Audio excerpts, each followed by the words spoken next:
Efendim merhaba. Evet, yeni bir günde yine birlikteyiz ve gündeme yansıyan gelişmeleri Sayın Reşit Akar'ın katkılarıyla, yorumlarıyla aktaracağız efendim. Bugün tabii Bakanlar Kurulu toplandı bu sabah.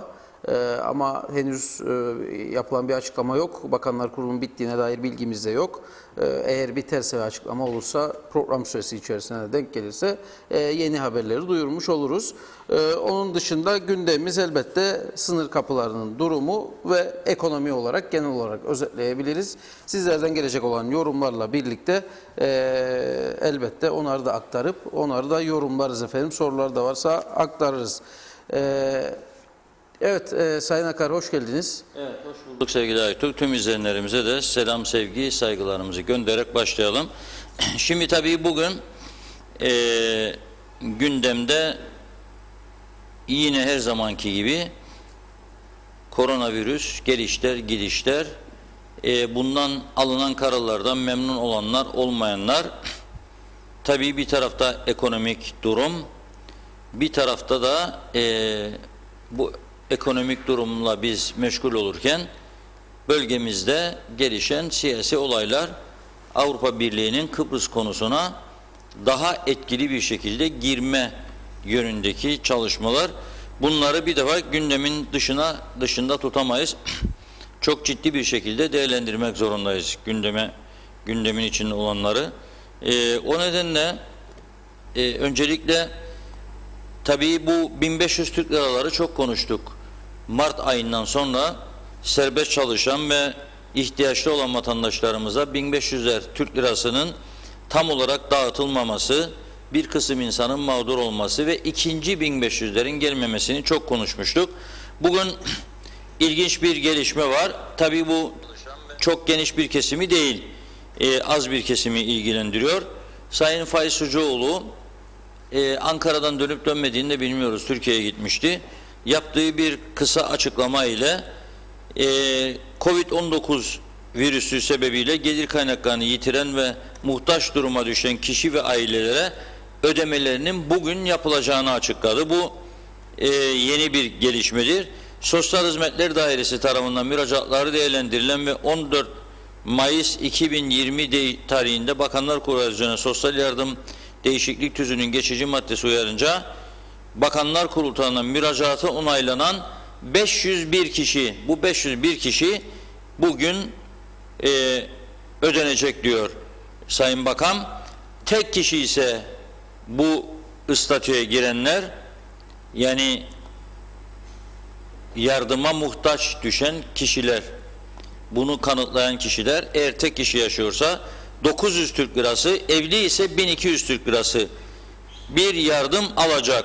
Toplam başvurular yapan kişilere 507.900 Türk lirası ödenecek diyor Sayın Faiz Sucuoğlu.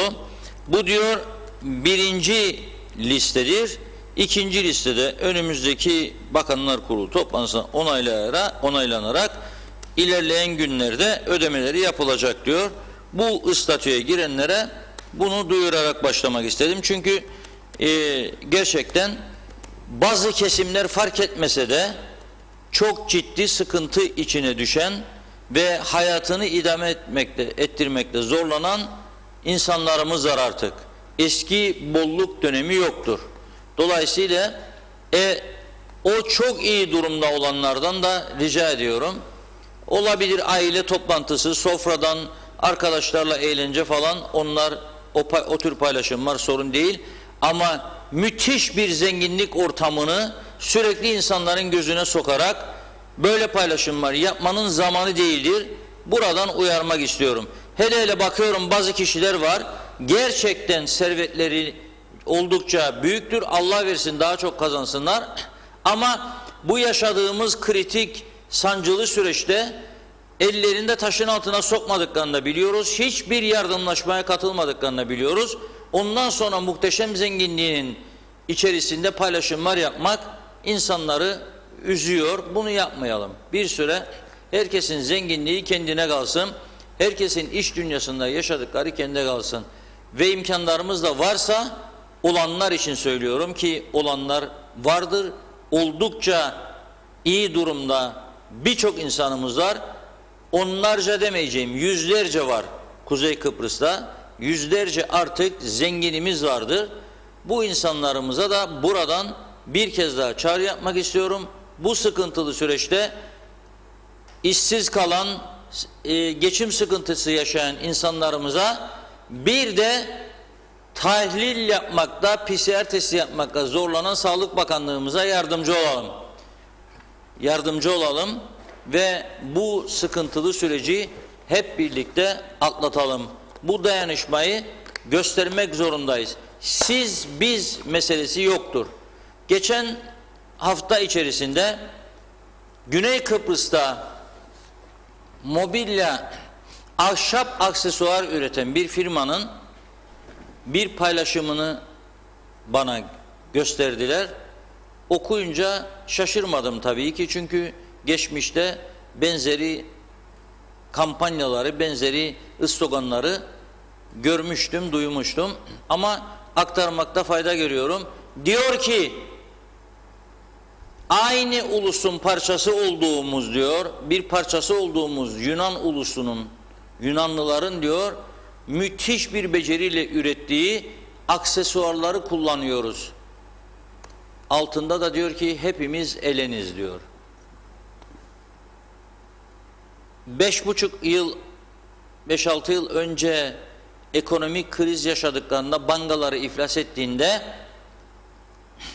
öncelikle iflas haberleri Yunanistan'dan gelmişti tabii ki ve Yunanistan'dan birçok insan kaçarak Güney Kıbrıs'a gitmiş, iş aramaya başlamıştı.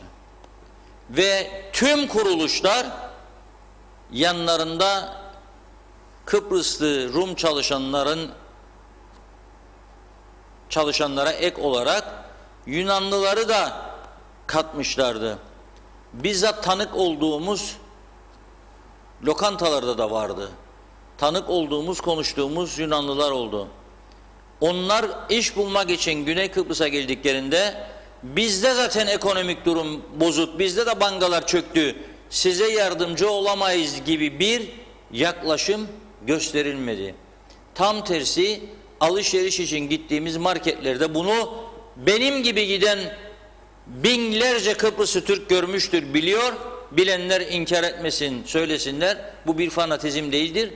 İnsanlar arasında örnek almamız gereken bir dayanışmadır. Bir dayanışma örneğini bizler de kendimize örnek almalıyız. Orada da marketlerin girişlerinde yardım sepetleri kurmuşlar ve her girene Yunanca veya İngilizce yazılı bir kağıt vererek alışverişten sonra çıkarken içinizden ne geçiyorsa bu sepetin içine atınız diyorlardı. Sepete de baktığınızda ağırlıklı olarak ne görüyorduk? Gıda maddesi görüyorduk. Şeker, pirinç, makarna, salça, mercimek, bulgur, fasulye, ton balığı, süt, bu tip şeyler görüyorduk. Bisküvi ve içeriye giriyorsun sen 50 euro, 100 euro alışveriş yaparken düşünmek zorunda kalıyorsun. Bak, ihtiyaçlı insanlar var. Ona ben ne katkıda bulunabilirim? Hiç olmazsa bir tane makarna alıp o sepetin içine bırakayım diyorsunuz ve alıp yapıyorsunuz. Sonra bunlar bir çoğalıyor ve o ihtiyaçlı insanlara gidiyor. Üzerinde de yardım sepetlerinin üzerinde ve bazı ünlü sokaklarda, meydanlarda "We are all Greeks" diye sloganlar görürdük. Dayanışma içindeydi Güney Kıbrıs'taki Rumlarla Yunanistan, ana ile yavrusu. Bu örneği daima ben hatırlıyorum ve hatırlayacağım da bir örnek olacak. Bu kendi aralarında bile aynı ulusun parçalarıdırlar. Bunu ne güzel sloganlarla pekiştiriyorlar. Yardımlaşma ve dayanışma içine giriyorlar. Biz aman sakın ola tam tersini yapmaya çalışanlara alet olmayalım. Çünkü görüyorum ve üzülüyorum. Bazıları bunun istismarcılığını yapmaya ve Türkiye'de Kıbrıs'ı ayrımcılığını körüklemeye çalışıyorlar. Buna ihtiyacımız yoktur. Hepimiz bir bütünüz, birbirimizi destekleyeceğiz ve bu kritik süreci bu şekilde atlatacağız. Ben bugünkü yazımda da Sağlık Bakanı'na dün mecliste sorulmuştu. Ne kadar elinizde PCR yapabilecek kit vardır? Bakan da az bir miktar kaldığını söyleyince tabii ki oklar üzerine çevrilmişti. Halbuki ben ne bekliyordum? Bu soruyu soranlardan, ister iktidar yanlısı olsun, ister muhalefet partisi olsun. Madem ki bu kadar yetersiz bir duruma geldi elinizdeki malzemeler, acaba biz ne yapabiliriz? Bu salgının, bu sıkıntıların, bu ekonomik krizin sağcısı, solcusu, ilerisi, gericisi yok. Hepimiz de aynı milletin insanlarıyız, aynı ülkenin insanlarıyız. Hepimiz de Kuzey Kıbrıs Türk Cumhuriyeti vatandaşıyız. Burada yaşıyoruz, geleceğimiz de buradadır. Çıkıp da bekliyordum bir tanesi meclis kürsüsünde desin ki ben buradan çağrı yapıyorum bütün partilerimize. Pamuk eller cebe, imkanları iyi olanlar gelsin yardım, bağış yapsınlar. Biz de bu bağışı toplayıp götürelim, Sayın Ali Pilli'ye verelim, Sağlık Bakanlığı'nın bütçesine girsin ama bir şartla PCR testleri için kit alınsın. Veya hastanenin başka acil bir durumu varsa eksikliği, ki bugün bazı sağlık örgütleri eylem yapmış ihtiyaçları için hastanenin, oralara aktarılsın. Her şeyi dıştan beklemek, Türkiye'nin göndermesini beklemek de doğru değildir. Hem eleştiriyoruz, karışılıyor, müdahale ediliyor diye, hem de müdahale edilmesi için ortam hazırlıyoruz. Böyle iki yüzlü bir siyaset anlayışı olamaz. Artık kendimize gelmeliyiz. Ne istediğimizi bilmek zorundayız ve halkımıza da bunları anlatmak zorundayız. Eğer bir sıkıntı yaşıyorsak o sıkıntının çözülmesi için ortak olmalıyız. Övündüğünde bazı çevreler diyor benim bu kadar milyon sterlinim vardır hazırda. Bu kadar milyon sterlinlik de mal varlığım var. Hadi bakalım göreyim sizi de. Birazcık sallayın kuyruklara bakalım. Atın ortaya bir şeyler. Bu servetler, bu zenginlikler 74 sonrasında bu sağlanan ortamdan dolayı elde edilmiştir. Öyle değil mi? Hepimizin yaşantısında bir takım gelişmelerin olduğunu inkar edemeyiz. Nereden geldik, nereye geldik? Neredeydik, nereye geldik? Bir hatırlayalım 74 öncesini, bir de bugünleri. Evet, bir kriz var, sıkıntılar var. 6 ay öncesine, 1 yıl öncesine göre ama daha eski yıllara göre baktığımızda da çok şükür Allah'ımıza değebilmeliyiz. Gerçekten de öyle bir durumdayız. Çok şükür Allah'a. Böyle arabaları, lüks arabaları, yüzme havuzu, villaları rüyamızda bile görmezdik 74 öncesinde. Onun için olmasın mı olsun, daha çok olsun. Ama böyle bir krizden geçiyorsak yardımlaşma ve dayanışma ruhunu güçlendirmeliyiz. Bunu elde etmeliyiz. Diyeceksiniz ki siz yaptığınız an oldu Kızılay'a. Bütün dökümleri bunun Kızılay'da vardır ne yapıp yapmadığını. Diyalog TV'yi karartmasalardı bazı çevreler ki buradan giden telkinler, tahrikler sonucunda oldu bu iş. Bundan da emin bir şekilde konuşuyorum artık. İsim bazında da bildiklerimiz vardır. Ve gitmeseydi, karartılmasaydı burada Kızılay Başkanı çıkıp bütün detaylarını açıklayacaktı. Ama şimdi kendisini ben davet edeceğim. Bütün medyayı çağırsın. Tabii bu da kıskanacaklar. Diyaloğun yaptığı kampanyayı ben ne vereyim benim televizyonumda diyecekler, vermeyecekler. Ama biz gene burada internet yayınında olsun bunları vereceğiz, sizlere duyuracağız. Televizyonumuz bu karartma bittikten sonra da normal olarak her eve girdiğinde tekrar da açıklayacağız. Biz yaptık da ne oldu? Evet, bazı kesimlerin hedefi haline geldik. Oklar üzerimize döndü. Vay dediler. Devletin koca bir Kızılay kampanya açtı. 300 bin TL'yi toplayamadı. Bir ayda diyalog kampanya açtı. 5 saatlik canlı yayında 3 milyon topladı. Aman Allah'ım dediler. Bu adamlara demek güveniyor bu halk. Biz bu adamları etkisizleştirmeliyik. Bu adamlara zarar vermeliyik. Kendi ülkemin insanları, aralarındaki siyasiler de var bunların. Bizi susturmak için yaptılar bunu. Ondan sonra da dediler Ankara kapattı bunları. Ankara ile ilgisi yok. Ankara kapatmış olsaydı bile buradaki siyasilerin görevi bunu durdurmak, engellemek değil miydi? Niye seslerini çıkarmalılar? Bugüne kadar gür bir sesle biz televizyonumuzu isteriz. Buna hakkınız yoktur. Niye demediler? Ne suçumuz vardır? Basın özgürlüğü bu ülkede dünyanın hiçbir ülkesinde olmayacak kadar basın özgürlüğü vardır. Bir taraftan da ne sövmeler, ne hakaretler vardır. Diyalogda bunlar da yok. Eğer sövme, hakaret basın özgürlüğü ise ve siz bunu sineye çekiyorsanız, diyalogda sövme yok, hakaret yok, aşağılama yok, yalan haber yok, belden aşağı vurma yok, siyasi hedef yok. O zaman siz diyaloğun bu yayınlarından niçin rahatsızlık duyduklarını daha iyi anlayabilirsiniz.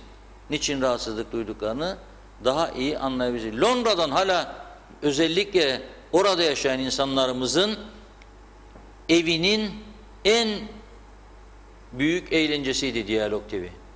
Bunu ben söylemiyorum. Bu onlar yazıyor, onlar paylaşıyor. Daha bugün giriniz sosyal medyaya, Facebook'a bakınız. Mehmet Besler Bey var, orada yaşıyor. Ne diyor? Diyalog TV'mizi ne zaman açacaksınız diyor. Bugün, aradan 2 ay geçmiş. Kimse unutmamış bunu. Ağlayan gözyaşlarıyla bize mesaj gönderen insanlarımız var bu ülkede, yaşlılarımız. Hastaneden mesaj gönderenler var. Video kayıtları bizdedir. Neden bu insanlar diyaloğu sevdi? Çünkü diyalog hiçbir partiye bağlı olmadan, hiç kimsenin boyunduruğu altına girmeden, hiç kimsenin sesi olmadan sadece ve sadece halkına, ülkesine, devletine hizmet eden bir kurumdu. Bunu bile hazmedemeyip ondan sonra Kuzey Kıbrıs Türk Cumhuriyeti'ni yaşatmaktan söz edenlere ben şaşarım.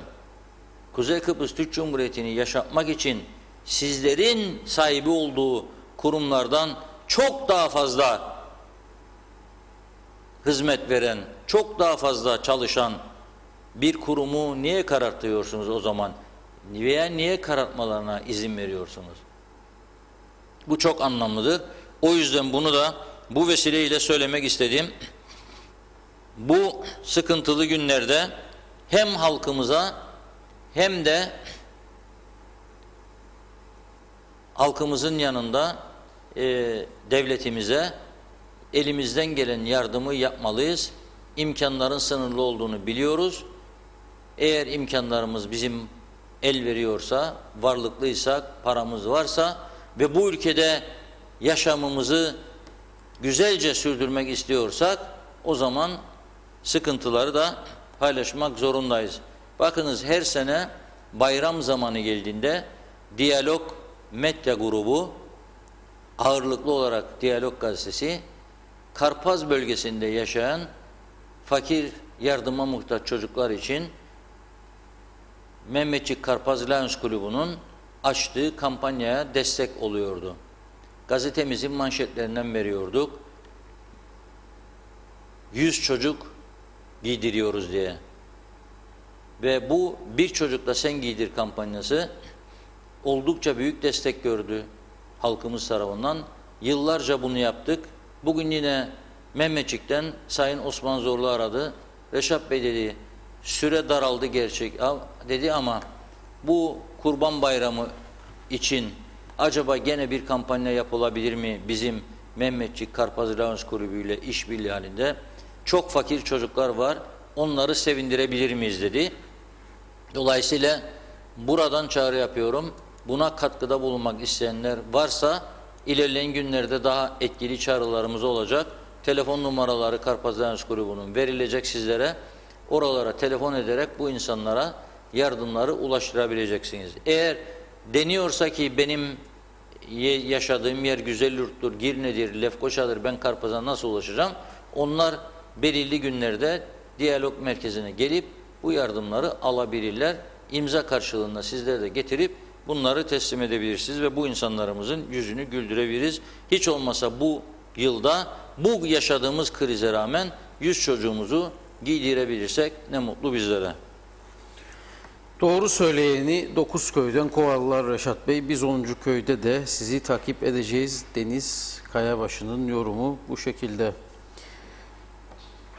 Serkan Atayler, İngiltere'de bazı marketlerin içerisinde çıkış kapısına yerleştirilen sepetler vardır. Bu korona zamanında yardım yapmak isteyen insanlar kendi ihtiyaçları dışında birkaç gıda satın alıp çıkışta sepete bırakırlar. Kıbrıs'ta durum çok farklı. Bir tarafta özel sektörde çalışanlar ekonomik olarak zor durumda. Öte tarafta benim her gün Facebook'ta gördüğüm paylaşımlar, bazı arkadaşlar her gece restorana gidip Kebap içki partileri yapıyorlar. Her gece Facebook'tan yayınlıyorlar. Vur patlasın, çal oynasın. İnsanlar 1974 öncesini çoktan unuttu ve bencil oldu diyor Serkan Ataylar.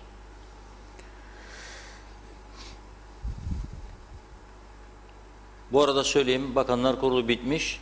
Arkadaşlarımız takip etsin bunu. Az sonra açıklama Evet. olacakmış. Bakanlar Kurulu vardı bugün. Bitmiş, az sonra açıklama olacak. Eğer alabiliyorsak onu da bu program vereceğiz. içerisinde aktaralım. Vereceğiz. O şu an gelen bilgi Bakanlar Kurulu bitti şeklinde. Bakalım bugüne kadar iktidarda veya koalisyonda olanların en kötü hükümet yönetimi Tatar ve Özersay koalisyonudur. Kızmayın lütfen Reşat Bey. Orhan Aslan.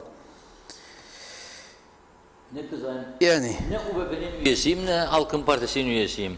Hiçbir partiye üye değilim. Hiçbir şeyim de yok. Partiyle, herhangi bir partiyle de bağım yok. Bu kızılacak bir durum değil. Mehmet İnancı yeni isimde başka kanal açarız Reşat Bey. Hep ileri bir adım geri yok diyor. Mart'ta kapandı esnaflar ve de Mayıs 20'de açıldı. Neden 1500 TL ödenmedi? Açıldı diye. Devlet memuru %25 ödendi. Hani birlik beraberlik eşitlik nerede, haksızlık değil mi Reşat Bey diye soruyor Seldal Bozyiğitbaşı. Çok büyük haksızlık. Özel sektöre başından beri söylüyorum. özel sektörde çalışanlara 1500 Türk liralık yardımın verilmemesi çok büyük haksızlık. Yani insanlar 1500 lira yardım alamıyorsa bu ülkede sen söylediğin halde bir tarafı ödüyorsun kamu, bir tarafı ödemiyorsun. Bu çok büyük bir haksızlık. Yani bu kabul edilebilir bir durum değildir. Bunu kimse kabul edemez. Ben o yüzden başından beri eleştiriyorum hükümetin bu tavrını. Doğru bir tavır değildir. Eğer açıldıysa şirketler, dükkanlar, bu onların para kazanmaya başladığı anlamına gelmiyor. Dolayısıyla yazık oldu bu insanlara, özel sektör çalışanlara gerçekten çok yazık ettiler. Ruhsan İskifoğlu, bir takım sorular sormak istiyorum. 1. Aylardır Sağlık Bakanlığı pandemi hastanesi yapacağı haberlerini söyleyip durdu. Hastane ortada yok. Bize kesin tarih versinler. Ne zaman, nereye yapılacak bu hastane? 2. Esnaf iş yapmıyor, öğrenci yok, turist yok. Bu akış kesin net tarih istiyoruz. Ne zaman sağlanacak? 3. Hükümet çalışmayan, siftah etmeyen işlerinden ne zaman İş yerlerinden ne zaman vergi almaktan vazgeçecek? Kesin tarih versin bize. 4. Kara sınır kapıları Rum vatandaşı olan ve güneyden kuzeye, kuzeyden güneye geçmek isteyen halktan 72 saatte bir test isteniyor. Bunun normal şartlara dönmesi için ne zaman harekete geçilecek? Tarih istiyoruz diyor Ruhsan Hanım. Bu Halk Diyalog TV'nin öncülüğünde 3 milyona yakın bağış yaptı. Kızılay'a verdi. Sadece bir kez ihaleye çıkıldı. 10.000 koli dağıtıldı. 2, 3 hatta 4. ihale olacaktı. Kızılay'da bekleyen parayla PCR kiti alınsın diyor Levent Yüksek. Değerli Reşat Akar açıklamalarda devletin ihtiyacı yokmuş, çok paraları varmış. Allah aşkına vazgeçilsin yardım kampanyası da bu defa internet yayınında izleyemeyeceğiz diyor Şahide oğlu. Doğru. Berkay Güneş, kasinolar imtiyazlarını öderlerse kasino çalışanlarına 800 TL destek verileceği açıklandı. İmtiyazlar ödendi ama çalışanlara 800 TL destek verilmedi. Bu kötü dönemde verilmedikten sonra iyi günde verecekleri bu paranın ne anlamı var? Adı üstünde bu destek bir nevi yardım yani. Hiçbir açıklamada yok. Berkay Güneş'in eleştirisi.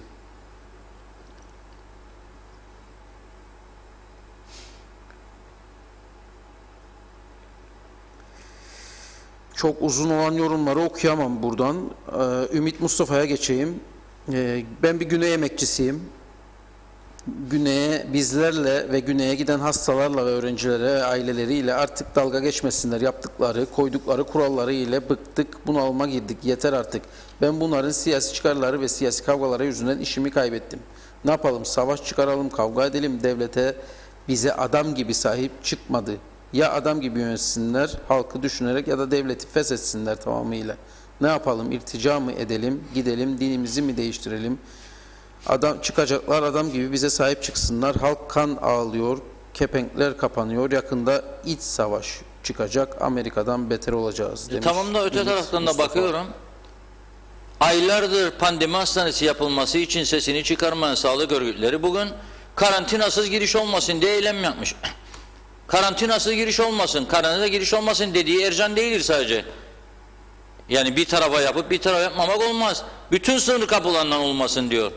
Güney Kıbrıs'ın kapılarını bırak karantinayı belgesiz açtı 30 ülkeye. Bunların haberi yok dünyadan. Hiçbir belge istemiyor. 30 ülkeden.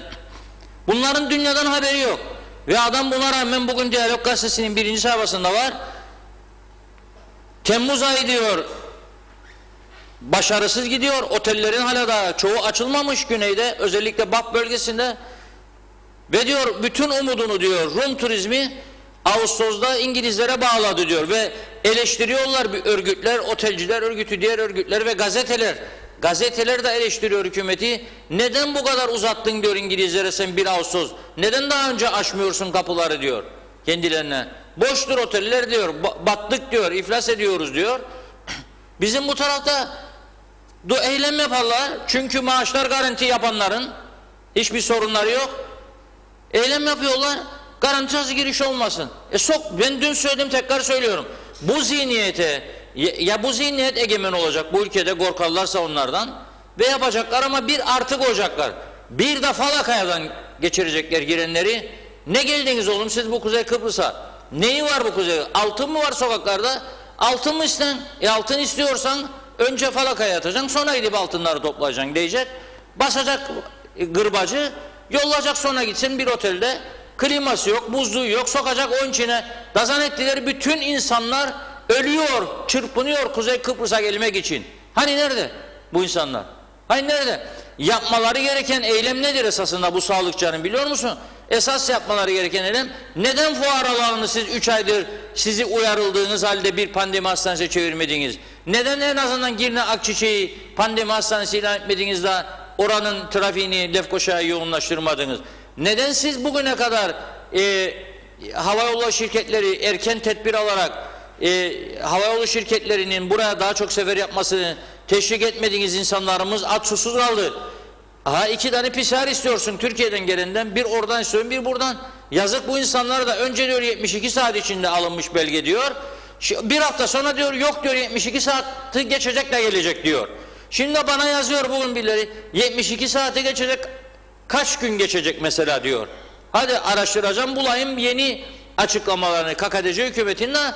Oradaki arkadaşıma diyeyim bu kadar günde geçmeyecek ha yani 72 ile 120 saat galiba 121 de olmayacak ha. Bu insanlar senin kara gözün mü ya? Uçak saat 1'de niye kalkıyor İstanbul'dan da gündüz vakti kalkmıyor? Bir tane uçak var Türk Hava Yolları'nın günde seferi. Niye 1'de? Kim sorguluyor bunu? Asıl bunları sorgulamasa siz bunu bu şekilde yapmakla buraya turist gelmesini istemiyorsunuz demek lazım. Ve turist de gelmezse unutmasınlar. Bugünkü hükümet borçlanarak seçim var diye çok büyük riskler alarak ülkeyi batırma pahasına borçlanarak size maaş ödüyor. Bir de dönüyor Mart'ın gerisini ödedi. Bu ayda ödeyecekmiş Nisan'ın gerisini. Ama unutmayın bunun sonu vardır. Böyle bu şekilde gitmeyecek ya. Bir yerde tık diyecek saat duracak. Vermeyecek bankalar borç. Çünkü onlar da iflasa sürüklenecek verirse borç. Karşılığı olmayan borç ne demektir? Verecek. Zannetmeyin böyle olacak. Ekonominin canlanmaması halinde bugünkü bu yaşamlar devam etmeyecek. Zannetmeyiniz edecek. O zaman eylem yapacaksınız. Esas eylemler o zaman ama siz değil. Sizden daha fazla bu özelde çalışanlar aç kalan, parasız kalan insanlar yapacak bu eylemi. Yazık günahtır. Evet, devam edelim yorumlarımızı okumaya. Musa Özcan hiç giyilmemiş 3 yaş kız çocuğu giysileri var. Bir de kurban kesmeyeceğiz. Onun yerine Karpaz'daki kardeşlerimize yardım yapalım. Nereye nasıl başvuracaksak yayınlayın yerine gitsin demiş. Yarın yayınlayacağız. Hem telefon numarası hem kişi ismi kimlerle Mehmetçik Karpaz Lans Kulübü'nün başkanı telefon numarası, yönetim kurulunun insanlar Onları yarın detaylarını vereceğiz.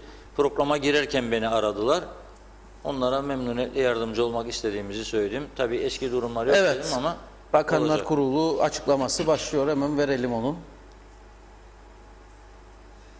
olan kararları değerlendirdik. Hem de bundan sonrasına ilişkin olarak atılacak olan diğer adımları da bir miktar ele aldık. Özetle şunu söyleyebilirim. Toplantının başında Türkiye Cumhuriyeti ile Kuzey Kıbrıs Türk Cumhuriyeti arasında sağlık alanında yapılacak olan antlaşma detaylı bir biçimde Bakanlar Kurulu'nda ele alındı ve değerlendirildi. Antlaşma maddelerini inceledikten sonra toplantı devam ederken Kuzey Kıbrıs Türk Cumhuriyeti Ankara Büyükelçimize gerekli talimatı verdik ve antlaşma imza süreci de başlamış oldu. Yapılacak olan ve yürürlüğe girecek olan sağlık alanındaki antlaşma çerçevesinde Türkiye Cumhuriyeti bu anlaşma çerçevesinde ambulans, ventilatör, 20.000 test kiti, 2 adet PCR test cihazı hibe edecek Kuzey Kıbrıs Türk Cumhuriyeti'ne ve bu çerçevede yapılan testler bağlamında sayı da ciddi şekilde artırılabilecek. Aynı zamanda yapılan testlerin süreleri de kısaltılmış olabilecek. Bunun haricinde toplantıda aynı zamanda almış olduğumuz bir başka karar ile 15.000 adet PCR test kiti satın alınması konusunda da gerekli yetkilendirmeyi Sağlık Bakanlığı'na yapmış bulunuyoruz. Biliyorsunuz bir süredir Yakın Doğu Üniversitesi'nin de dahil olduğu bir süreç ile test yapma kapasitemizi artırmış bulunuyoruz. Ama gerek Türkiye Cumhuriyeti ile şimdi yürürlüğe girme süreci başlayan bu antlaşma, sağlık alanındaki anlaşma çerçevesinde gelecek olan yeni kitlerle gerekse bizim aldığımız karar çerçevesinde satın alınacak olan yeni kitlerle Sağlık Bakanlığımızın test yapma kapasitesini çok daha fazla artırmış olacağız. Bu aynı zamanda yapılan testlerin sonuçlarının daha kısa süre içerisinde elde edilmesini ve bekleme süresinin de kısalmasına neden olacak olan bir adımdır. Bu satın alınacak olan PCR cihazlarıyla da test sonuçlarının daha kısa sürede, yolcular geldikten sonra daha kısa sürede test sonuçlarının çıkmasına imkan verecektir. Bu da tabii ki virüs riskini, bulaşma riskini azaltacak olan bir tedbirdir. Bunun haricinde Bakanlar Kurulu'nda yine bu bağlamda 15 adet genetikçi, genetik uzmanının istihdam edilmesi konusunda bir yetkilendirme de söz konusu olmuştur. Sağlık Bakanlığı bu test çalışmalarını hızlandırabilmek ve bunların niteliğini de kalitesini de artırabilmek maksadıyla bu görevleri yapanların vardiya usulü de çalışmak zorunda olduklarını dikkate alarak bu çalışmaları hızlandırmak için 15 adet yeni genetik uzmanının istihdam edilmesi konusunda da bir karar üretmiş durumdadır. Bunlara ilaveten yine salgın bağlamında daha önce alınmış ve yürürlüğe konulmuş olan tedbirleri, bulaşıcı hastalıklar yasası çerçevesinde Sağlık Bakanlığı altındaki kurulun almış olduğu kararları da değerlendirerek ilave tedbirlerle ilgili bir görüş alışverişinde de bulunulmuştur. Bir taraftan Güney Kıbrıs ile Kuzey Kıbrıs Türk Cumhuriyeti arasındaki geçişlerde pratikte karşılaşılan güçlükler ile diğer taraftan Türkiye Cumhuriyeti üzerinden gelişler bağlamında başka hangi ilave tedbirler ile bunun desteklenebileceği konusunda bir fikir egzersizi yapılmıştır. Ama özellikle altını çizerek vurgulamak istiyorum. Pazar akşamı almış olduğumuz karar çerçevesinde bu konuları değerlendirmek, bu konularda karar üretme yetkisi Bulaşıcı Hastalıklar Yasası çerçevesinde Sağlık Bakanlığımız altındaki kuruldadır. Kendileri gerekli değerlendirmeyi yapıp çeşitli fikirler içerisinde riski daha da azaltmak için ve daha güvenilir bir mekanizma yaratmak için başka hangi ilave tedbirleri alacaklarına kendileri kendi değerlendirmelerini yapıp sağlık alanından uzmanlar olarak değerlendirmelerini yapıp karar üreteceklerdir. Bize hükümet olarak alınacak olan kararların fiilen ve fiziken uygulanmasını sağlayacak gerekli adımlara atmak düşer. Fiziki eksiklikler ve başka bazı eksiklikleri tamamlayarak Bahse Konu Kurulu'nun alacağı kararları hayata geçirme konusunda hükümetimizin net bir iradesi vardır. Bir diğer nokta, bazı bakanlıklarımızın daha önce alınan tedbir kararlarının uygulanmasında daha hızlı hareket edebilmeleri ve daha etkili sonuç alabilmeleri için personel olarak da bazı personel kaydırmaları yaparak desteklenmesi yönünde de karar üretilmiştir. Örneğin deniz limanlarımızdan Girne Limanı'nda bu seyahat çerçevesinde ülkemize gelen yolcuların daha düzenli ve daha güvenilir bir sistem çerçevesinde ülkeye girişinin sağlanabilmesi için ilave bazı personel kaydırmaları, istihdam anlamında söylemiyorum, bir görevden başka bir yere görevlendirilmeleriyle ilgili olarak takviye edilmesi, güçlendirilmesi konusunda da bazı kararlar alınmıştır. Bugün toplanan Bakanlar Kurulu'nda aynı zamanda daha önce açıklamış olduğumuz, biliyorsunuz, salgın döneminde aldığımız tedbirlerden bir tanesi de süpermarketlerle, marketlerle ilgili olarak akşam 22'de kapatma zorunluluğu kararıydı. Bu konuda daha genel bir düzenlemeye gidileceğini söylemiştik. İlgili bakanlık, başlangıçta Çalışma Bakanlığı, şimdi de Ekonomi Bakanlığı çalışmalarını sonlandırmak üzeredirler. Yeni sistem devreye konulana kadar gerek süpermarketler, gerek marketler, bakkallar ve off-license'lar olacak şekilde yeni sistem yürürlüğe girene kadar bu geçecek süre zarfında akşam 22'de kapatma zorunluluğunu yürürlükten kaldırdık. Bu yasağı 22'de kapatma ve daha sonra açık olmama yasağını kaldırma yönünde bir karar aldık bugün Bakanlar Kurulu olarak. Bunun haricinde Bakanlar Kurulu toplantısında polis örgütü sınav ve derece yükselme tüzüğü, yani terfi tüzüğü olarak bilinen tüzüğü de bazı değişiklikler yapıldıktan sonra onaylama yönünde karar aldık. Daha önceki toplantılarımıza ele aldığımız ama biliyorsunuz polis örgütümüz içerisinde genel müdür düzeyinde ve müdürler düzeyinde bir değişiklik olma zamanı gelmişti. Yeni yönetimin göreve gelmesi ertesinde bu değişiklikleri kendileriyle istişare halinde yapmak istediğimiz için bir süre bekletmiştik. Bugün itibariyle ama yeni göreve gelen polis örgütümüzün yeni yönetimiyle de istişare ederek ilgili sınav ve derece yükselme tüzüğünde gerekli bazı değişiklikleri de yaparak yürürlüğe koyma kararı aldık bugün itibariyle. Bunun haricinde daha önce duyurmuş olduğumuz bedelli askerlik imkanıyla bağlantılı askerlik yasasında değişiklik yasa tasarısını da değerlendirerek karara bağladık ve meclise sevk etme kararı aldık.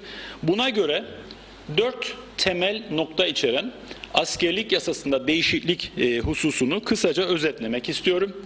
Bunlardan birincisi 1 Ocak 2016 tarihi öncesinde gerek yoklama kaçağı, gerek bakaya veya firar durumunda olan yükümlülüklerini yerine getiremedikleri için hak kaybına uğrayanların 1 Ocak 2016 öncesinde yükümlülüklerini yerine getiremedikleri için hak kaybına uğrayanların belirli bir miktar ödeme yapmak suretiyle mükellefiyet hizmetlerini yerine getirebilmelerine imkan sağlayacak. Dolayısıyla mağdur olmalarını önleyecek bir tür af içeren bir değişiklik maddesidir. Bir diğer madde yine aynı yasa değişiklik tasarısı içerisinde onayladığımız daha önce yurt dışında gerek eğitim gerekse çalışma maksadıyla bulunuyor olmaları hasebiyle özel statüden yararlanan, yani yasanın 15. maddesi altında özel statüden yararlanan kişilerin 15 günlük askerlik hizmetlerini yerine getirdikten sonra geriye kalan 15 günlük askerlik hizmetlerini bu salgın nedeniyle yapmalarına gerek olmaksızın sadece belli bir miktar 3.000 sterlin ödeme yaparak geriye kalan 15 günü yapmaktan bir çeşit muaf olmaları ve askerlik mükellefiyetlerini yerine getirmiş sayılmaları sonucu doğuracak olan bir düzenlemedir. Bir diğer madde ise henüz yine az önce söylediğim gibi gerek eğitim maksadıyla gerekse yurt dışında çalışma çerçevesinde özel statüde bedelli askerlik hakkı kazanmış olanların bu haklarına ilişkin olarak henüz hiç askerlik yükümlülüğü yerine getirmemiş olanların, yani 15 gününü de yapmayıp 30 gün yükümlülüğü bulunanların 6.000 sterlin ödeyerek askerlik mükellefiyetlerini yerine getirmiş sayılmalarına ilişkin bir düzenlemedir. Son olarak da yurt dışında çalışma veya eğitim değil, yurt dışında doğan, yurt dışında büyüyen ya da genel anlamda yurt dışında yaşayan yurt dışındaki vatandaşlarımızla, soydaşlarımızla ilgili bir özel düzenlemedir. Özel statü kapsamına girip bedelli hakkı bulunanların 31 Aralık 2022 tarihine kadar belli bir süre var.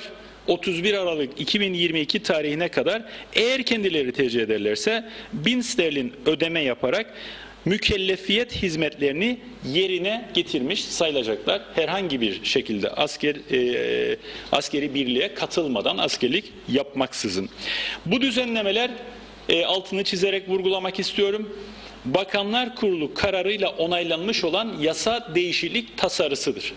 Bu tasarı mecliste ilgili komitelerde görüşülüp genel kurulda onaylandıktan ve daha sonra da Cumhurbaşkanlığı tarafından imzalandıktan sonra yürürlüğe girebilecek olan düzenlemeleridir. Bu aşamada tasarı niteliği taşımaktadır ve hukuken bağlayıcı olması için meclisten de onaylanması ve geçmesi gerekmektedir. Bunun haricinde bugün yapılan toplantıda salgın nedeniyle çalışma izninin süresi dolanların, yani Mart ayı içerisinde salgın başladıktan sonra çalışma izinlerini uzatamamış veya burada bulunamayanların çalışma izinlerinin uzatılmasına imkan verecek şekilde tüzükte değişiklik yapılmasına da karar verdik. Biliyorsunuz daha önce gerek turist vizesiyle ülkemize girmiş ama salgın nedeniyle süreleri dolmuş olanların, gerekse öğrenci izinleriyle ilgili olarak süreleri dolmuş olanlara bazı kolaylıklar getirmiş ve süreleri uzatmıştık. Çalışma izinleriyle ilgili olarak da süreleri dolmuş olanlara kolaylık getiren bir tüzük değişikliğine gittik bugünkü Bakanlar Kurulu toplantısında. Aynı zamanda bugünkü toplantıda motorlu araç ve yol trafik yasa tasarısını da Bakanlar Kurulu onayladı ve meclise sevk etti. Bu yasa tasarısıyla önümüzdeki dönemde mecliste de onaylandıktan sonra araç muayene istasyonlarının kurulması, yani bu konuda özele bu hizmetin özelden alınması yönünde bir kapı açacak olan ve araç muayene istasyonlarında çok daha hızlı ve çok daha kaliteli bir hizmetin alınmasına imkan verecek olan, dünyanın başka ülkelerinde de olduğu gibi bir adım atılmış olunuyor motorlu araç ve yol trafik yasa tasarısının onaylanmasıyla birlikte. Bunların haricinde bugün aynı zamanda Elektrik Kurumu Yönetim Kurulu tarafından alınan bir karar da Bakanlar Kurulu'nda onaylanmıştır. Daha önce salgın döneminde elektrik borcunu ödeyemeyenlere bir imkan yaratılmıştı. Geçen süre zarfında bu salgın döneminin uzaması nedeniyle borcunu yine de ödeyememiş olanlara, o sürecin içerisine girip borcunu ödeyememiş olanlara yeni taksitli ödeme imkanı yaratan bir karara da bugün Bakanlar Kurulu olarak imza atmış durumdayız. Değerli basın mensupları, bugünkü toplantıda rutin sayılabilecek olan başka bazı kararlar da alınmıştır. Yabancıların taşınmaz mal satın almaları ve benzeri konular onaylanmıştır. devlette, kamuda sözleşmeli olarak çalışan ama sözleşme süresi dolan bazı kişilerin sözleşmelerinin uzatılmasıyla ilgili olarak da kararlar alınmıştır. Ama özetle şunu söyleyebilirim, toplantının büyük bir bölümünü ülkemizde ve dünyada devam eden salgınla ilgili olarak ve salgın tehlikesiyle ilgili olarak ilişkili olan konuların ele alınması oluşturmuştur toplantının büyük bir bölümünü. Özetle her ülke almış olduğu tedbir kararlarında bazı riskler almaktadır. Burada marifet kuşkusuz ülkenizdeki sağlık altyapısına uygun, onunla orantılı riskler alacak şekilde kararlar üretebilmektir. Önümüzdeki dönemde bulaşıcı hastalıklar yasası altındaki yetkili kurul ve kurulların Sağlık Bakanlığımız bünyesinde alacağı kararları şekillenmesini yakından takip etmek, bunların doğru uygulanmasını sağlamak önemlidir. Bugüne kadar olduğu gibi bugünden sonra da, yani kapanma sürecinde olduğu gibi açılma sürecinde de kamu sağlığını dikkate alarak kararlar ürettiğimizi hep birlikte herkes yaşayarak görecek. Lütfen kimse endişe etmesin. Biz görevimizin başındayız. Ne yaptığımızın da farkındayız. Bize bu açıdan kamuoyunun güven duymasının önemli olduğunu düşünüyorum. Bir kez daha altını çizerek vurguluyorum. Almış olduğumuz kararlar dünyada tek bir örneği olan ve tek doğru olan bir yapı bulunmadığı için salgın bağlamında çeşitli yönleri dikkate alarak ve ince eleyip sık dokuyarak yanı başımızdaki örneklere bakarak almış olduğumuz kararlardır. Güney Kıbrıs'ta Kıbrıs Rum yönetiminin almış olduğu kararları biz 9 Haziran'da yürürlüğe koydukları bu sistemi yakından takip ediyoruz. Yani A, B, C ve benzeri kategorilere ayırarak, riski azaltarak, farklı ülkelere farklı tedbirler uygulayarak alınmış olan bu mekanizmayı benzer bir biçimde ama daha katı bir biçimde yürürlüğe koymuş durumdayız. Önce 9 Haziran'dan 1 Temmuz'a kadar Rum tarafının uygulamalarını da yakından gözlemledik. Ardından ülkemizin kendi şartlarını dikkate alarak kendimize göre bir mekanizma tasarladık ve yürürlüğe koyduk. Ama bundan sonra ihtiyaç temelinde riski azaltmak için başka ilave tedbirleri de özellikle bulaşıcı hastalıklar yasası altında sağlık alanındaki uzmanlarla istişare halinde alacağımızdan ve toplum sağlığını güvence altına alacak, tehlikeye atmayacak, riskleri en aza indirecek bir tutum içerisinde olacağımızdan kimsenin lütfen ama lütfen şüphesi olmasın. Çok teşekkür ederim.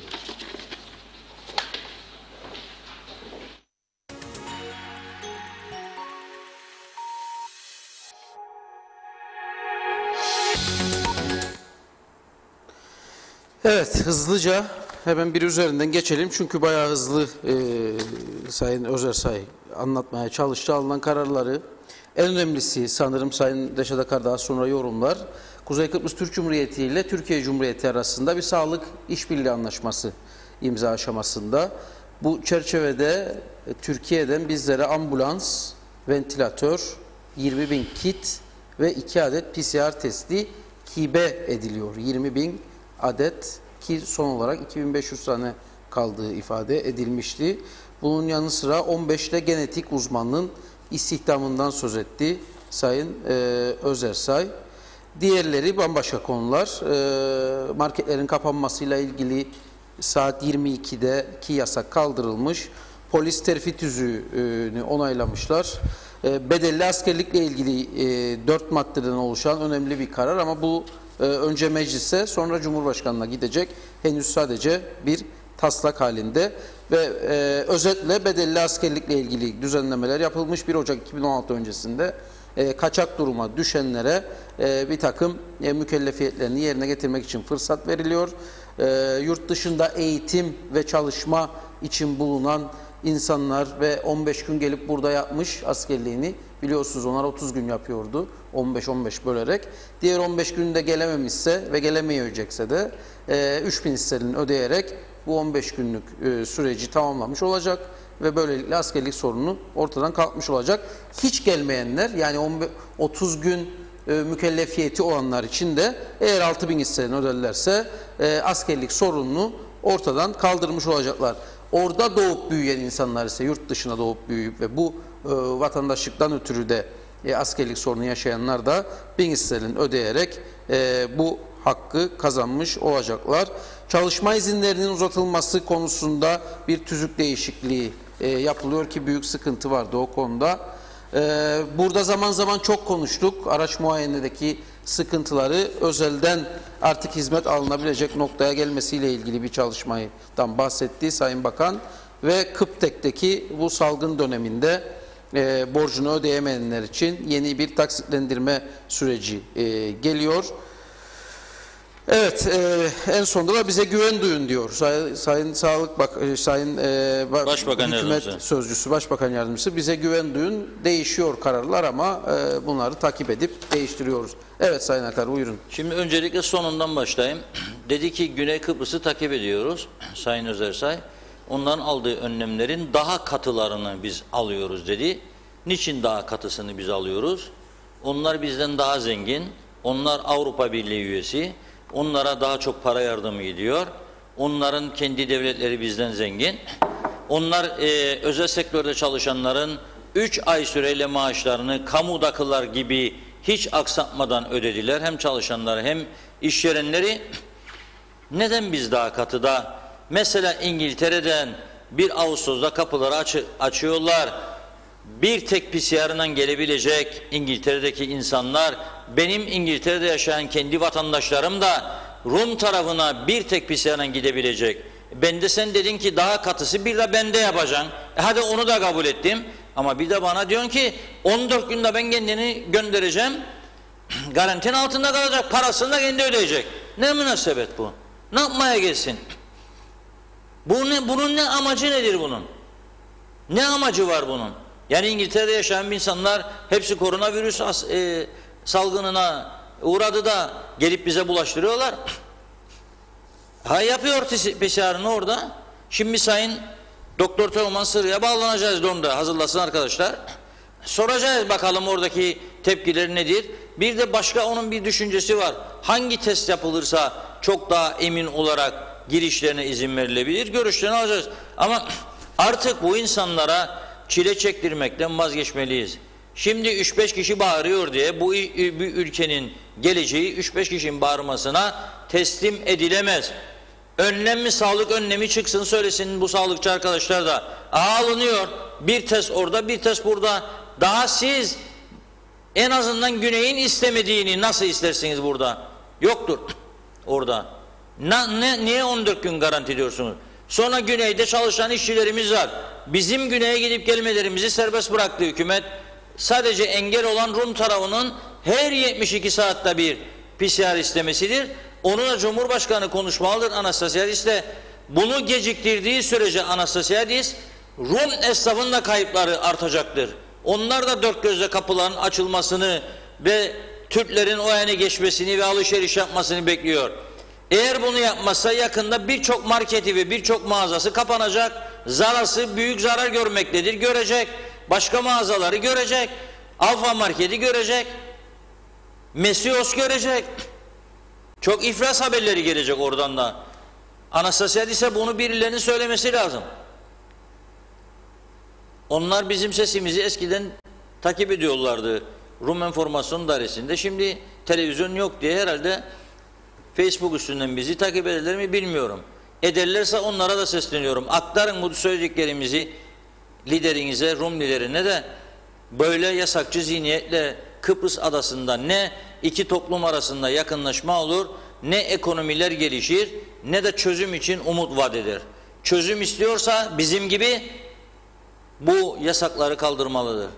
Peki yasaklar bu şekilde devam ettiğinde bile ben her 3 günde bir test yapıp gidip o tarafa da gelebiliyorsam, o tarafta da İngiliz turistler olduğuna göre başlayacak 1 Ağustos'da ve şimdi de 30 milletten insanlar var.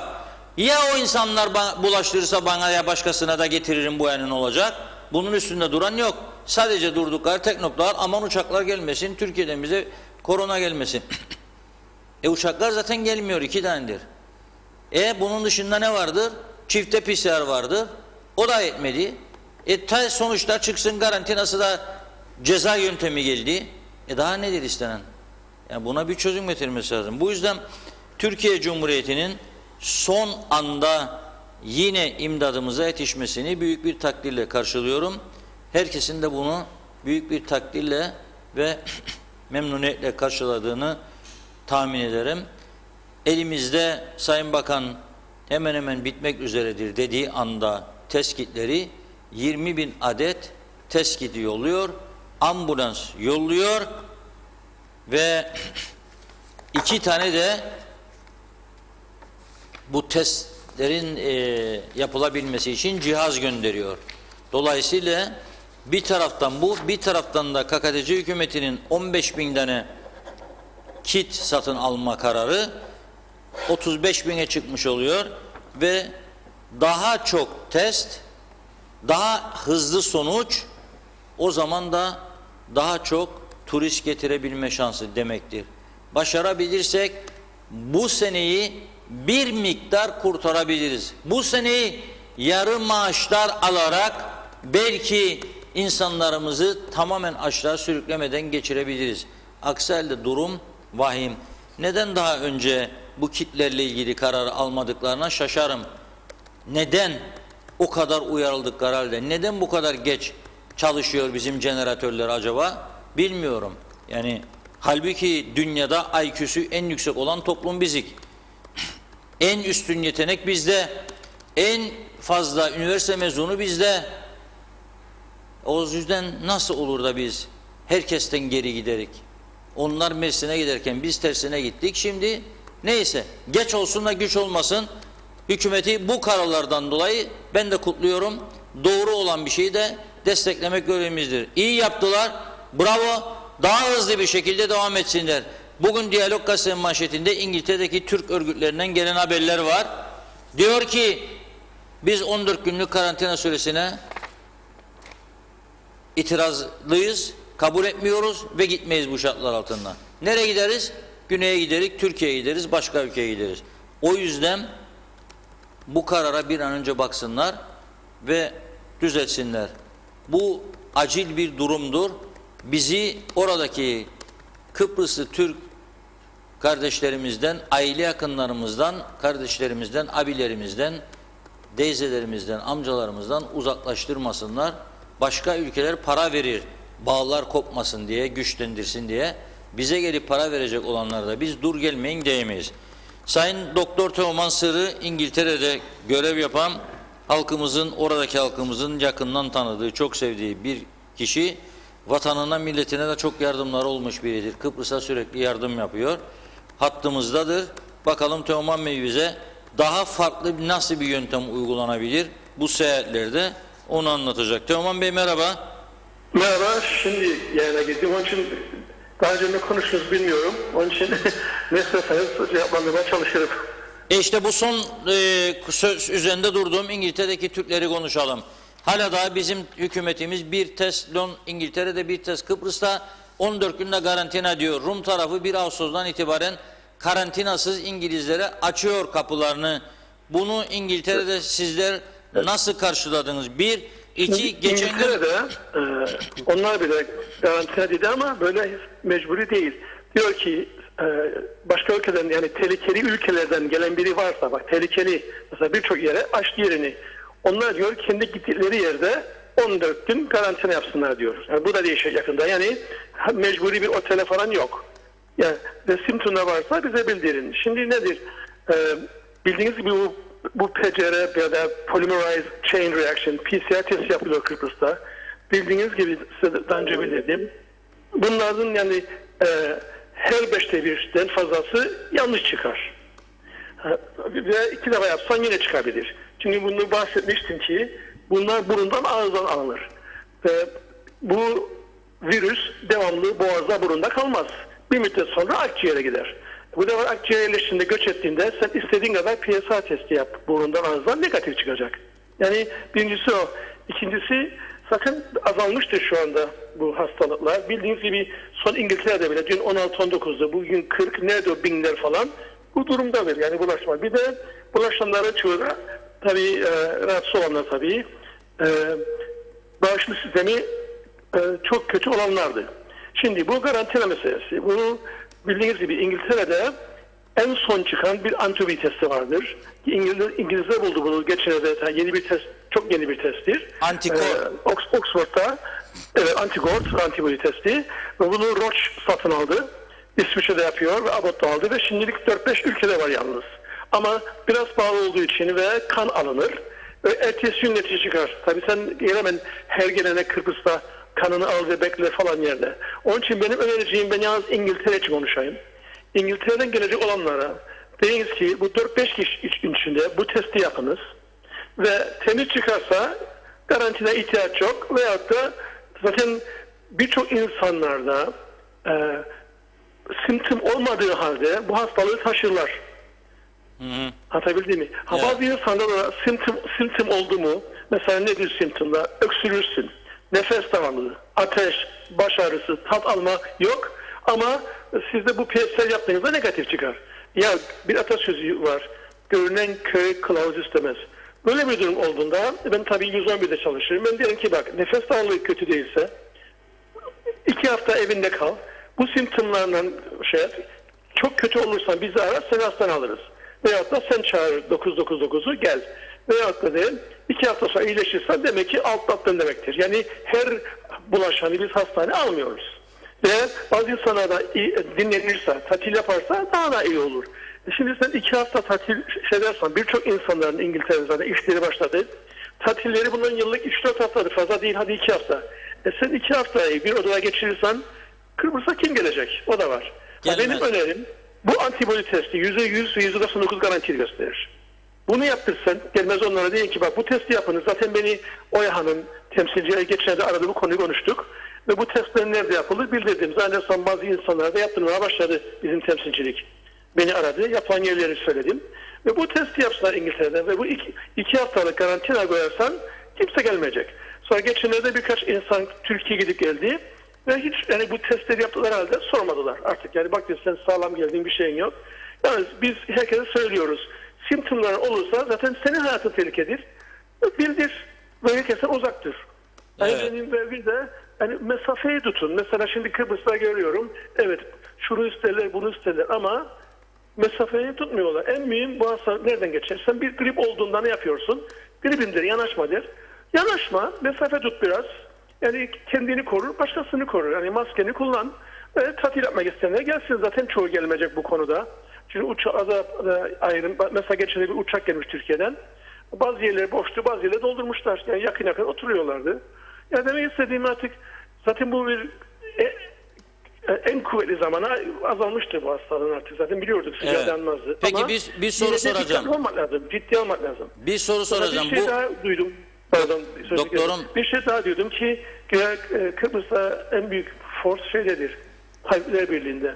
Tabii onlar da mühimdir ama İngiltere'de en mühim insan burada Cumhurbaşkanı, Başbakanımızdır. Sağlık Bakanı ve Bilim Bakanı. Şimdi Sağlık Bakanı bütün doktorlara, bir de bizim British Medical Association var ki ben başkan yardımcısıyım. Bize konuşur. En meşhur bu konuda meşhur doktorlara dinlerler. Imperial College, Oxford son durumu öğrenir ve Sağlık Bakanı Başbakan'a söyler ne olsun ne olmadı. Bir de bilim adamları ve ondan sonra Başbakan karar verir ne olsun ne olmasın. Bilmem ne kadar doğrusu ama Tabipler Birliği de biraz fazla yetkili olmuş Kıbrıs'ta, öyle mi bilmiyorum durumu. Evet. Şimdi bir soru soracağım. Bu antikor testi adam, yani siz mesela Kıbrıs'a gideceğim ben tatile veya başka bir ülkeye. Ben bu testi yaptırmak isterim dediğinizde yaparlar mı bunu? Evet, yaparlar. Ve bir de bu değil, yani şimdi bu PSA testleri biliyorsunuz 3-4 gün içinde alınmazsan %70-%67 göstermez. İkincisi en kuvvetli zamanı, en hassas zamanı 8. gündür. Ve 8. günde yine 5'te 1 yanlış gösterir. Bir de artık zaman geçince 21. gün falan hep negatif gösterir. Çünkü artık virüs kaçar. Fakat kimse bilmez ki ne gün bulaştı. Düşünür falan şahısı bulaştı falan der. Ama bu test yaptığında antibody testi daha önce bulaşmışsan ve bağışıklık sistemin varsa ki bilmiyoruz 6 ay normalde bağışıklık sistemi ya 1 sene 2 senedir. Bağışıklık sistemi yani doğal immün sistemin varsa doğal bağışıklık ki korunuyorsun o da iyi bir şeydir. Bir de geçirip geçirmediğini gösterir. Son yani en az 5 gün içinde de gösterir. Ama piyasada göstermez. Onun için bence tabii diyor Türkiye başka ülkelere karışmıyorum çünkü herkeste bu test yoktur şu anda ve Kıbrıs'ımızda biliyorum yani Kıbrıs'ta hani çok paralı bir ülkemiz değildir, ihtiyacı olan bir ülkedir. Fazla bir şey bekleyemeyiz Kıbrıs'ımızdan. Bildiğiniz gibi yani ben zaman Kıbrıs'ı 2 araba şirketiyle korum. Biri Mercedes derim Avrupa bunlar yıllardır parası var. Bir de küçük bir memleketlik ben de ona da smart arabalar var küçük ama her şeyi var Kıbrıs'ımızın da. Ama onlar kadar paramız yoktur. Onun için cebimize göre hareket edeceğiz. Tabii turistlere ihtiyacımız var. Kıbrıs'a da gelmek ister. Antibody testini İngiltere gelenlere yaptır. Ama Türkiye'den ben ona karışmıyorum. Ve şu anda İngiltere'de hemen hemen yok olmuş bir durumdadır. İkinci dalgaya girdiğimiz halde. Dün 16-19 kişiydi. Bugün 40. Nerede o binler falan. Ve halk da çoğu itaat eder. Yalnız Leicester'de birkaç büyük toplantı yaptılar. Birkaç parti yaptılar. Birkaç bulaştı ama ölme sayısı yok şu anda. Bir griptir bulaşıyorsun. Onun için yani tehlikeli günleri atlattık. Yani benim önerim tabii ben Allah değilim ne de bir şeyim ama bu garanti meselesine tekrar konuşsunlar. Antibody testi yapanlara daha iyi davransınlar ki turiste gelsin. Gelebilsinler. Evet. Peki doktorum çok teşekkür ediyoruz. Gayet güzel bilgiler verdin. Sağ olasınız. Yine sizinle görüşeceğiz ileriki günlerde. Çok sağ olun. Memnun oldum. Bunu da unutmayın. Bunu da söylüyorum ki burada bize başbakan karar verir her şeye. Söylediğiniz. Evet. Burada herkes başbakan. Kıbrıs'ta herkes başbakan, cumhurbaşkanı, vali, kaymakam, herkes her yerde yetkilidir burada. Burası... Ama başbakanlığımız yapar? Dinliyor herkesi. Tabipler beni dinliyor. Bilim adamlarını dinliyor. En son durumu görüyor. Bir de bunu söylemek isterim. Yanlış anlama özür dilerim.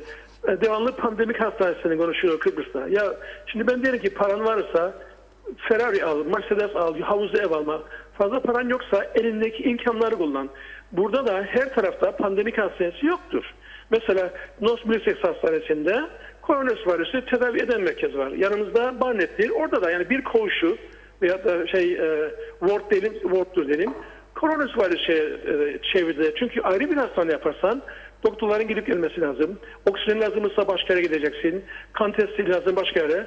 Olduğu kurulmuş bir hastanede bir koğuşu, bir ward'u ayarlarsan ve kimseyi bırakma girse çıksın hem doktorlara daha kolaydır hem hastalara hem imkanlar vardır. Yani pandemik hastanesi zaten yaparsın 3-4 hafta alır. İngiltere'de bile aylar aldı bitirsinler. Yani ya bir şey duyduğumuz zaman birisinden ona sarılıyoruz. Çünkü başka fikir üretecek pozisyonda olmadığımız için birinden bir laf duydu mu herkes onun üstüne sarılıyor. O can kurtaran simidi oluyor herkese. Eylem mi yapacaksın? İşte pandemi yoktur dersin. Eylemin gerekçesi çıktı ortaya. O yüzdendir. Evet, bunda ama... da her yerde pandemik hastanesi yoktu. Onu söylüyorum yani. Zengin bir ülke olduğu halde. Bence Mauso'da kaç vaka oldu şimdiye kadar Kıbrıs'ta? Onu düşünsünler. Vakalarda düşme vardır. Bir tane Mauso'daki bir koğuş yapsınlar. Bir tane Nalbant Hastanesi'nde. Bitti bu iş işte. Ne kadar kaç kişi yani yüzlerce insan mı var? Buradaki binlerin anladı biliyorsunuz. Hadi olsun çok 4-5 kişi hadi 10 kişi olsun. 10 kişiye bakamaz mı bizim Kıbrıs? Bakabilir. Onun için yani imkanlarımıza göre hareket etsinler. Yani ayıp bir şey değildir. Bazıları çok şey ister hükümetten ama hükümetimiz de zengin milyonlar bir hükümet değildir biliyorsunuz. Değil dediniz. Türkiye'ye yardım olmazsa, bazı yerden yardım olmazsa geçinemeyiz. Yeni bir şeyiz. Yavaş yavaş yani, ayağa kalkacağız ama dediğim gibi bu pandemik meselesini büyütmesinler. İyi bir şey değil. İngiltere'de bile yok mu pandemik fazla? 10 taneydiler. 10 tane ve 2-3 tanesi kapandı bile şimdi. Çünkü para bakımından çok bağlıdır. Orada dursunlar. Şimdi hastaneye koyarlar. Lokal hastanelere koyarlar. Evet, çok teşekkürler doktorum. Bu da güzel bir bilgiydi. Sağ olun. Ben de teşekkür ederim. Ne zaman yanınızdayım. Merak etmeyin. Sağ olun. Teşekkür ederiz. İyi günler. Sağ olun. Bu arada bir bilgi verip öyle devam edelim isterseniz. 1191 test yapılmış bugün Güney Kıbrıs'ta. Bir yeni vaka var. Evet. Güneydeki. Kuzeyinki daha açık ama. O daha belli değil. Evet, Doktor Teoman Sırrı'yı dinledik az önce.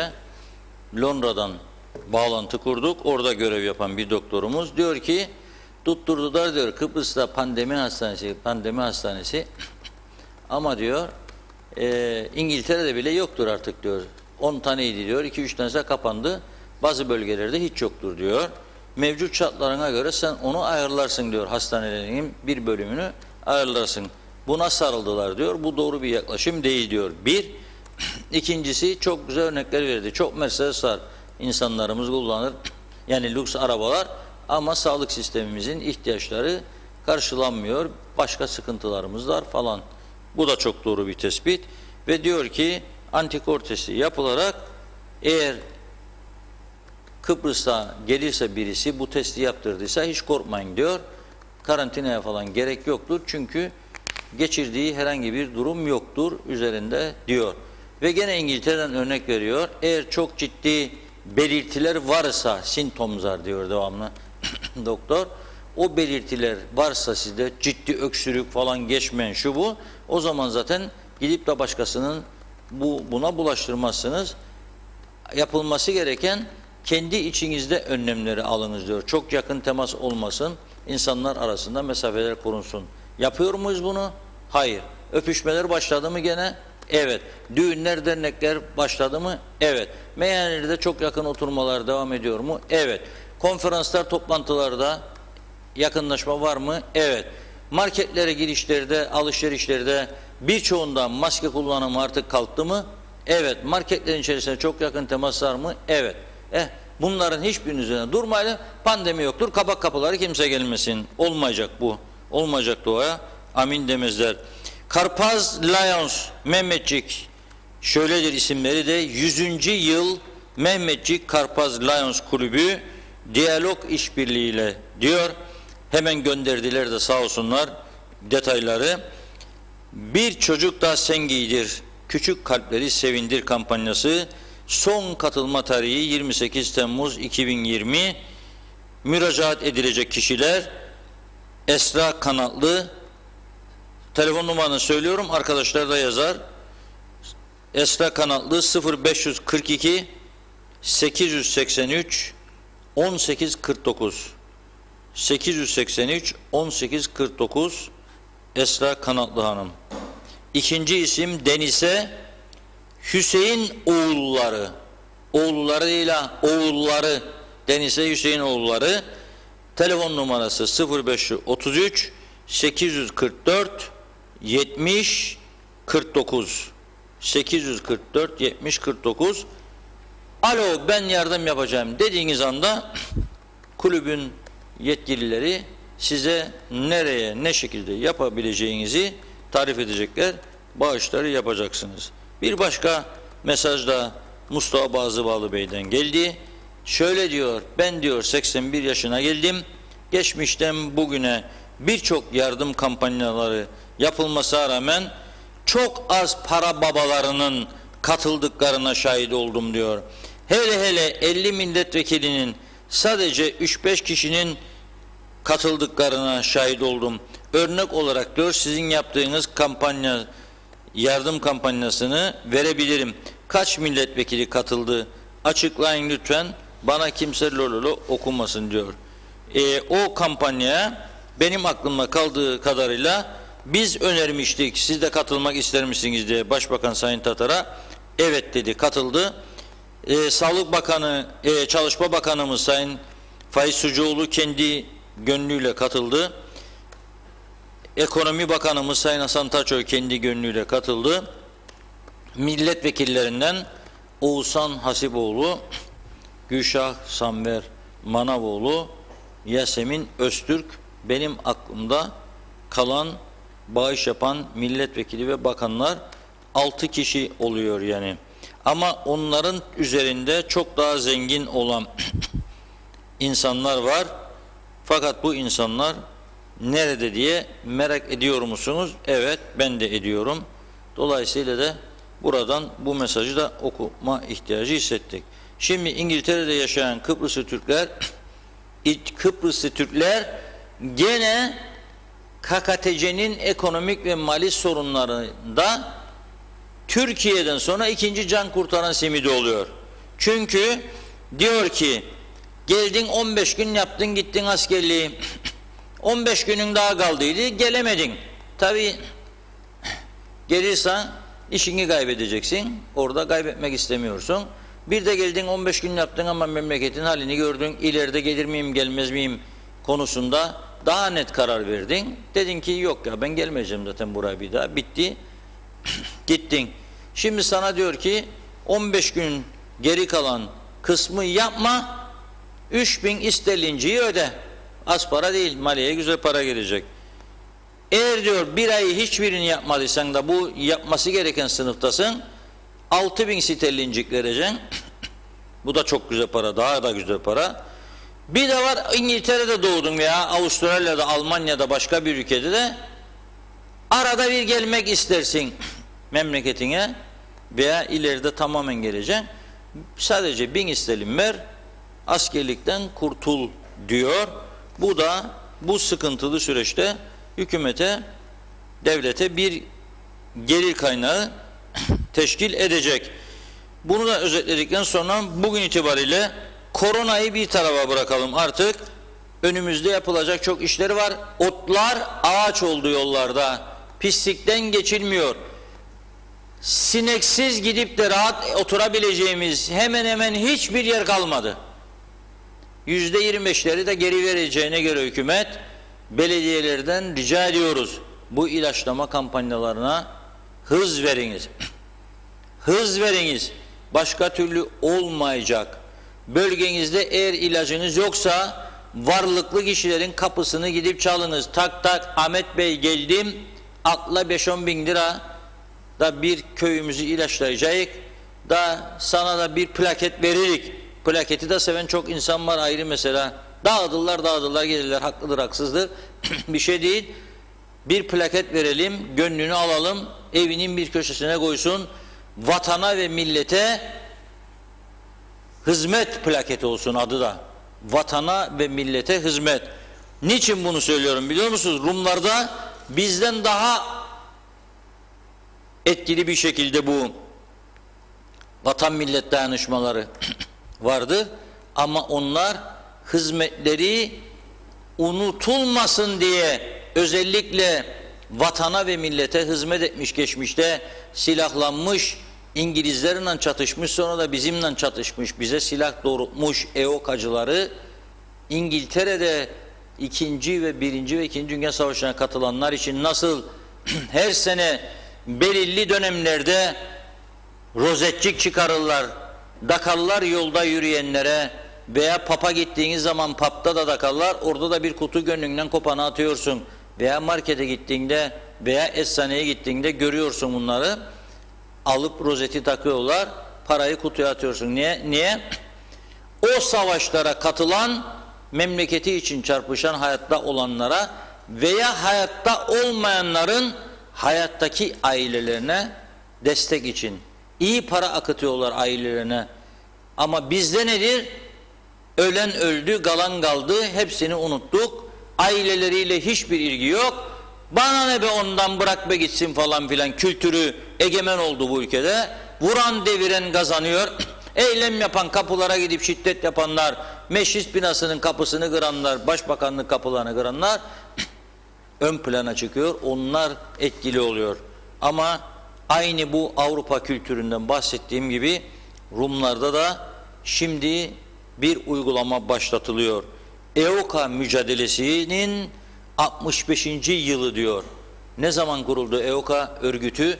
Okulları gezelim, soralım ki EOKA çok önemlidir. Kıbrıs'ı kana bulayan bir örgüttür, terör örgütü. Meclisimizden de bu konuda geçmiş karar var. EOKA ve ELAM daha sonra şu anki uzantısı birer terör örgütüdür. Bu o EOKA nedir? Ne zaman kuruldu diye soralım. Her 10 çocuğun 5 tanesi bilirse ben bu memleketi terk edeceğim. Yoktur böyle bir şey. Öğretmiyorlar. Kasıtlı bir şekilde öğretmiyorlar. Çoğu, bütün öğretmenler hedefim değildir. Ama çoğu kasıtlı bir şekilde öğretmiyor. Bunu gericilik, ırkçılık diye düşünüyor. Bir gün kendinin başına da geleceğini veya çocuklarını hiç hesap etmeden.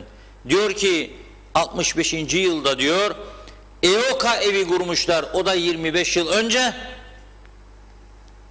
2 tane anı pulu çıkarıyoruz diyor. Ne zaman? Perşembe günü 2 gün sonra çıkarılacak ve satışa sunulacak. Rum Bayındırlık ve Ulaştırma Bakanı Yannis Karusas anı pullarının basılması nedeniyle basın toplantısı düzenlemiş ve EOKA evinin yaptığı çalışmaların çok önemli olduğunu söylemiş. EOKA evi ne yapıyor? EOKA'cılara, hayatta kalanlara ve ailelerine yardım ediyor. Bir de milli davayı dinç tutmaya çalışıyor. Şöyle diyor: Türk işgalinden kurtulmada ve Kıbrıslı Türklerin, Rumların, Ermenilerin, Maronitlerin, Latinlerin barış içinde yaşayacağı adanın yeniden birleşmesinde referans noktasını teşkil etmeye devam edecek diyor. Kim? EOKA eviymiş, edecek. EOKA evi değil miydi? Uzantısı, kapılar açıldıktan sonra topuzları başımıza indiren, hem Turados'ta özellikle arabaların lastiklerini parçalayan, Mehmet Ali Talat Bey'in korumasının yüzünü parçalayan topuzlarla Talat Bey'e saldıranlar değil miydi? Keşke öyle olsa. Diliyoruz. Bu EOKA değil ama başka güzel barış örgütleri, ırkçılıktan uzak, terör zihniyetinden uzak örgütler olsun, kampanyalar düzenlensin, para toplasınlar da bunu toplumların barışı, huzuru, mutluluğu için kullansınlar. Onu tercih ediyoruz. Ama bizim de Temmuz ayına girdik, 20 Temmuz geliyor. Acaba şehit düşenler gerek 63'te gerek 20 Temmuz 74'te onların aileleri ne durumda? Nerelerde yaşıyorlar? Ne yiyorlar, ne içiyorlar? Ne tür sıkıntıları vardır? Mezarları tamam mı, değil mi? Ne eksikleri vardır? Bunlara bakacak ve herhangi bir adım atacak bir örgütümüz kaldı mı acaba? Kaldı mı? Bir düşünce var mı? Çalışan birileri var mı acaba? Kıbrıs Türk Mukavemet Teşkilatı kurulmuştu. EOKA'dan 3 yıl sonra bu saldırıları göğüslemek için o teşkilatın kurucularından olan ve yıllarca da üst kademesinde görev yapan kurucu Cumhurbaşkanı merhum Rauf Denktaş'ın anıt mezarını bile yapmayan bu toplum, her tarafı pislik içinde çevresinin, dikilen ağaçları kurutan bu ülke zihniyeti nasıl benzeri faaliyet yapacak? Mümkün mü? Maalesef değildir. Maalesef değildir. Üzücü ama bunu da aktarmadan edemedim. Çok önemli bir gelişme olarak gördüm bunu da. Temmuz ayı içerisinde EOKA evi diriliş, pullar, geriller ve bunu belirli maksatlar için kullanma anlayışı. Bu tarafta da vatan için hayatını kaybedenler ve onların geride bıraktığı insanlar.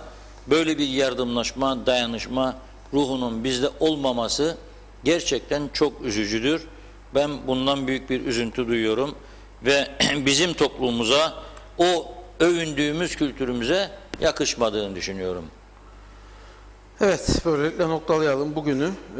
Dolu dolu bir program oldu sanırım. Hem Bakanlar Kurulu'nun yeni almış olduğu kararları aktardık, hem Sayın Teoman Sırrı Doktorumuzun İngiltere'deki uygulamalar ve geniş bilgi dağarcığından verdiği bilgileri aktarmış olduk. Sizlerden gelen yorumların birçoğunu bugün okuyamadım bu iki unsurdan dolayı ama yarın yeniden devam edeceğiz. Saat 16.30'da tekrar birlikte olmak üzere diyelim. Herkese sağlıklı, mutlu, huzurlu günler dileyelim.